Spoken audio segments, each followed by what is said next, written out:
She doesn't fixate on the man who waits for her call or the one who hangs on her every word. She is drawn, almost helplessly, to the man who stands still, unbothered, untouched by her games. And in that silence, her imagination rushes to fill the void with a story of who he must be. A story far more powerful than the man himself could ever tell. Because when he ignores her, he becomes more than just a man. He becomes a symbol, a canvas, an unanswered riddle that demands her attention. Carl Jung understood this pattern well. He called it projection, the act of taking an inner image, often unconscious, and casting it onto another person. She does not see him as he is. She sees what she wants, what she fears, what she secretly longs for but cannot name. The ignored man does not feed her with words or gestures, and this emptiness gives her mind the freedom to project an entire fantasy upon him. To her, his silence is not absence. It is mystery, and mystery always awakens desire. This is why indifference carries so much weight in the theater of attraction. The man who chases reveals himself too quickly. His intentions are obvious, his depth easily measured. But the man who withholds, not out of cruelty but out of self-possession, cannot be so easily defined. She must guess, she must interpret, and every guess pulls her deeper into the spell of her own imagination. Jung's insight shows us that lust is rarely about the person in front of us. It is about the image we have painted inside. Consider this. When a woman fantasizes about the man who ignores her, she is not falling for him, but for the version of him that her psyche has created. She turns his silence into strength, his calm into superiority, his distance into rare value. Whether or not any of this is true does not matter. What matters is that her longing intensifies precisely because she cannot confirm who he really is. The unknown becomes irresistible, and so the man who ignores her is not powerful because of the act itself, but because he provides no interruption to her fantasy. His indifference leaves the stage empty, and she fills it with her own desire, her own need, her own unconscious stories. In this way, he becomes larger than life, not because of what he gives her, but because of what he withholds. This is the paradox Jung warned about.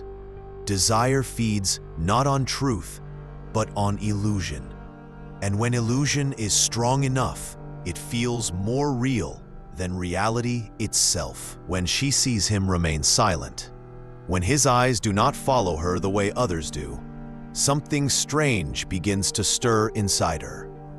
Not admiration for who he is, but fascination with what he might be. And in that gap, between the known and the unknown, her mind builds an entire world where he is not just a man, but the answer to something she has been searching for all along. Jung explained this with precision. What she feels is not recognition, but projection. Projection is the psyche's way of decorating emptiness with meaning. When she cannot read him, when his indifference gives her no cues, she projects her own hidden desires onto him. He becomes the strong protector she longs for, the dangerous rebel she secretly craves, or the untouchable king who needs no validation. None of these figures exist in him, but they live in her unconscious, waiting for a stage, and his silence gives them one. This is why the unattainable man becomes so intoxicating. He is a screen, not a mirror. A mirror reflects back what is already there, but a screen absorbs whatever image is cast upon it. And so, she projects her longings, her fears, her unresolved wounds. To her, his distance feels like depth. His lack of attention feels like high value. The fantasy grows precisely because it has no interruption.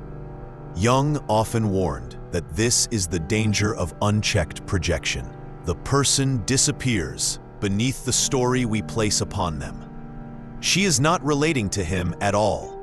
She is relating to the version of him that she has created.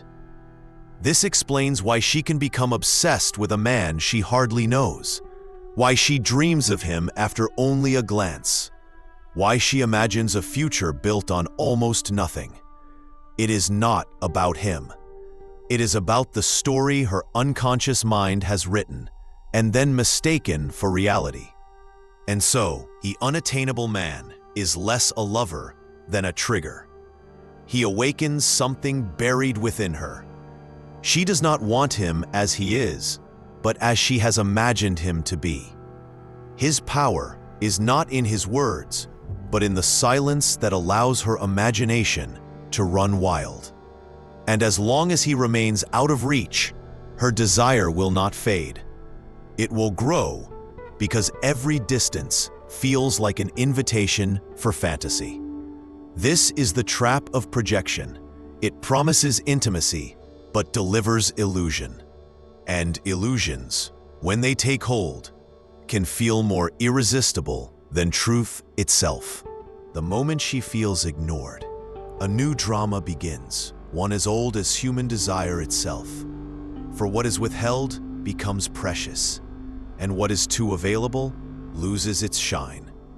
And in this ancient pattern, we see the rhythm of pursuit and withdrawal, the very dance that Jung recognized as a reflection of the unconscious pulling strings behind the curtain of love and lust. This is the pursuer-distancer dynamic, a cycle that traps countless relationships. One moves forward, the other retreats. The retreat is not rejection, but an act that multiplies desire. For the one who pursues interprets the distance as proof of value. And so she begins to chase. She interprets his silence as confidence, his calm as power, his refusal to chase as a form of dominance. What is absent becomes irresistible, and the more he withholds, the more she invests. Jung would have seen this not merely as a game of romance, but as a reflection of deeper archetypes, the anima and animus, locked in a dance where each seeks its missing half. When one remains elusive, the other overcompensates. Her unconscious projects strength onto his distance, just as his stillness gives her the freedom to chase without fear of immediate possession. In this way, the tension is maintained, and tension is the lifeblood of fantasy. We see this in every corner of culture. The story of the hero who is aloof, the figure who cannot be tamed, the man who belongs to no one. These archetypes do not arise by accident. They echo the same psychological truth. The less available he is, the more desire he awakens. In her eyes, he is not avoiding her. He is rising above her. His withdrawal becomes a stage for her unconscious to play out its longing. Yet what feels like power is only a reflection of imbalance. For the pursuer grows restless, desperate, obsessed, while the distancer feeds on silence, often unaware of the storm he has awakened. It is a cycle that does not resolve, only escalates, until the fantasy breaks against the rock of reality. And in that shattering, the truth is revealed. She was never drawn to him, but to the distance itself, to the projection she placed in the space he left unfilled. This is why the man who ignores her appears magnetic. His power is not in possession, but in absence. He is not greater because he is more, but because he is less. And that paradox, the man who gives nothing, awakening the greatest desire, is the essence of the pursuer-distance dynamic Jung warned us about. She feels the pull, not when everything is explained, but when nothing is clear. For mystery, far more than certainty, is what ignites her desire. And Jung knew this well, because the human psyche is drawn to the veiled, the hidden, the things left unsaid.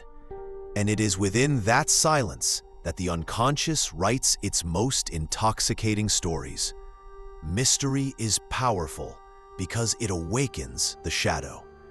What is concealed seems larger, more dangerous, more desirable than what is exposed. When a man remains elusive, he mirrors the unknown parts of herself.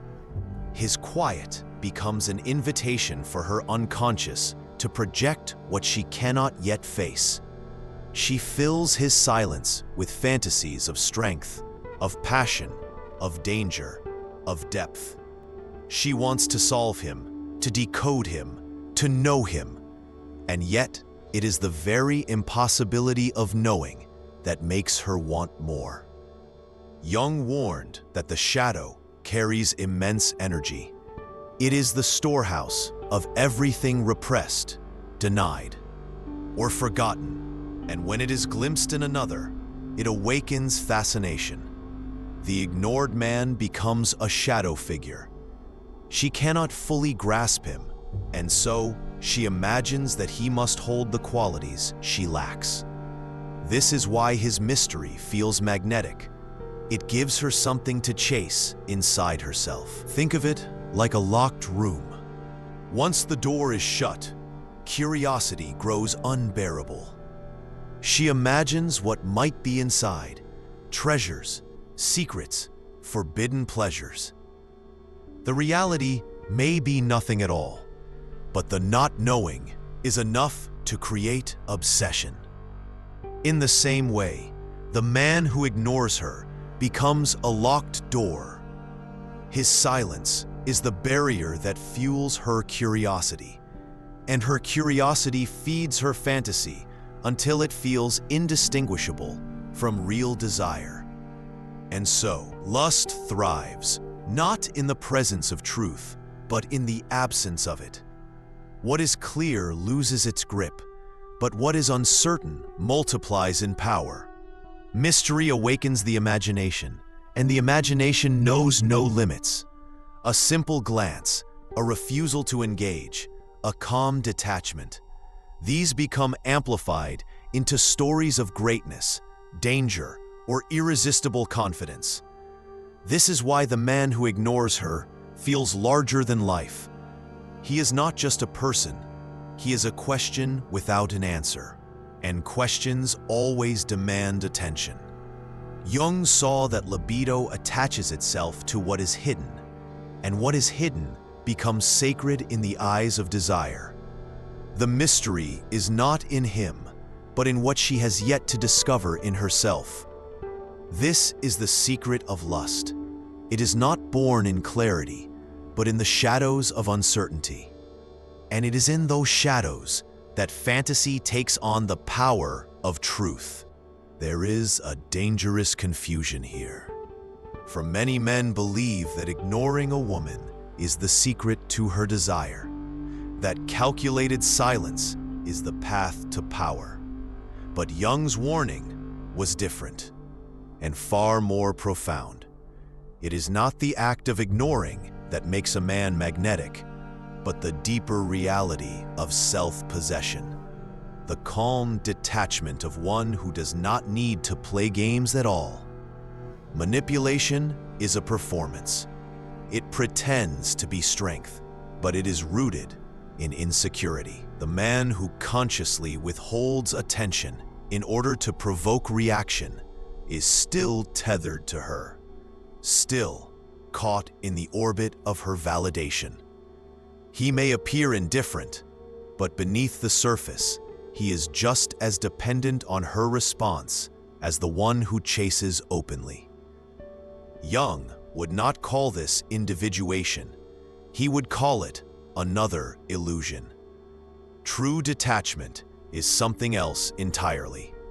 It is the natural state of a man who has turned inward, who has built his worth on foundations she cannot give or take away. He ignores her, not because he wants to test her, but because his life is already full, his direction already set. His stillness is not an act. It is a reflection of inner wholeness. And that wholeness is what the psyche recognizes as rare and irresistible. This is why Jung spoke so often of individuation, the process of becoming whole in oneself. When a man belongs to himself, when his center is not dependent on her attention, his presence takes on a gravity that cannot be faked. She is drawn to it not because it is calculated, but because it is real. His detachment does not push her away. It frees her imagination to chase, to wonder, to project. But here lies the paradox. The man who tries to imitate detachment will always fail, because the very act of trying proves he is still controlled by her. He is measuring his silence against her reaction. He is still bound by her gaze. Authentic detachment is invisible. It does not ask to be noticed. It is simply there, and in being there, it commands respect. This is why manipulation collapses, but detachment endures. One is performance, the other is essence. And while she may be briefly intrigued by games, it is the man who carries himself without need, the man who ignores not by strategy, but by nature, who becomes the true object of fascination. Jung's warning is clear. Do not mistake strategy for strength. Real strength is not in withholding attention, but in not needing to offer it in the first place. In the end, her fascination with the man who ignores her is not really about him at all. It is about the unspoken drama of her own unconscious, the projections she casts, the fantasies she builds, and the shadows she cannot yet face. And Jung reminds us that if a man mistakes this for genuine love, he too becomes lost in the illusion. The ignored man appears powerful only because he interrupts nothing.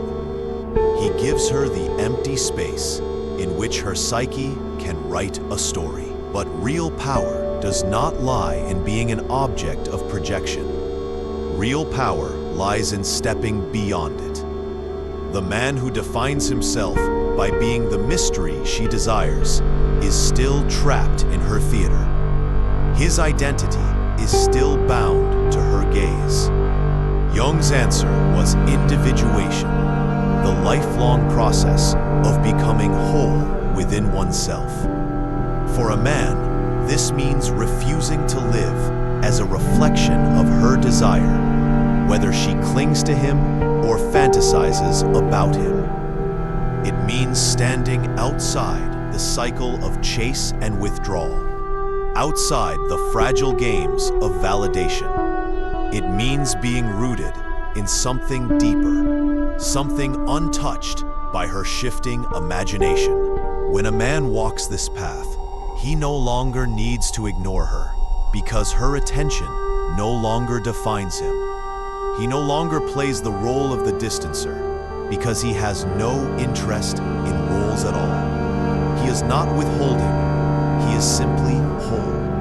And it is that wholeness, that quiet certainty, that becomes magnetic in a way no strategy could ever replicate. This is the real choice Jung leaves for men. Either remain the blank canvas for her projections, forever caught in the dance of lust and illusion, or or step into individuation, where your worth is not measured by her fantasies, but by the strength of your own being. One path keeps you bound to the theater of desire. The other path makes you free. And freedom, Jung would say, is the only ground on which real love can ever stand. If these words made you pause, if they gave you a clearer view of yourself, then don't keep it to yourself. Share this video with someone who needs to hear it. Because the illusions we've uncovered here aren't just yours or mine. They belong to every man who has ever wondered why desire can feel like a trap. Your voice matters here.